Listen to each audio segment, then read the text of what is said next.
ئاروێدا زانستی پزیشکی کلاسیکی هندیە، زانستێکە کار لەسەر هاوسەنگی هەر سێ لایەنی جەسەدی و دەرونی و عەقڵی مرۆڤەکات.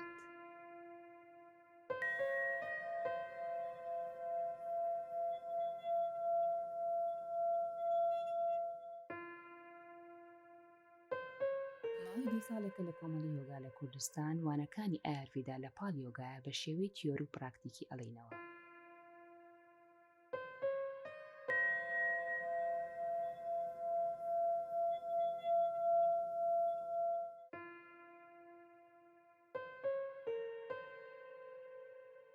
ئاروێدا بە چەند ڕێگەیەک نەخۆشی دیاریەکات لە ڕێگەی نینۆک و زمان و چاو و پێست و قژ و ڕوخسار و گفتوگۆکردن لەگەڵ نەخۆشە، لە هەمووشیان سەرەکی ترین خوێندنەوەی لێدانەکانی دڵە لە ڕێی دەستەوە. ئاروێدا لەسەر ڕووکارەکان لەسەر هاوسەنگیەکات لە ڕووکاری خود ئاگاواتە لە ڕووکاری لەشی ئاناتۆمی فیزیۆلۆژیەوە، لە ڕووکاری نێوە ئاگاواتە لە ڕووکاری ئیحساسات و دەرونی مرۆڤەوە، هەروەها لە ڕووکاری ناخود ئاگاواتە لە سەر ئاستی لەشی هۆکاری مرۆڤ ئیشەکات.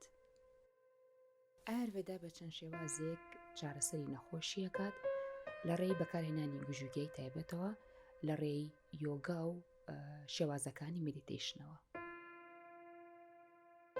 ئاروێدا هونەری ژیانکردنە. ڕیشەی بنچینەی ئاروێدا ئەوەیە پێمانەڵێ زەهن و بیرکردنەوەی ئێمە دەربارەی ژیان و شتەکانی ناو ژیان کاریگەری و قوڵی هەیە لەسەر لەشمانەوە و بێچەوانەشەوە.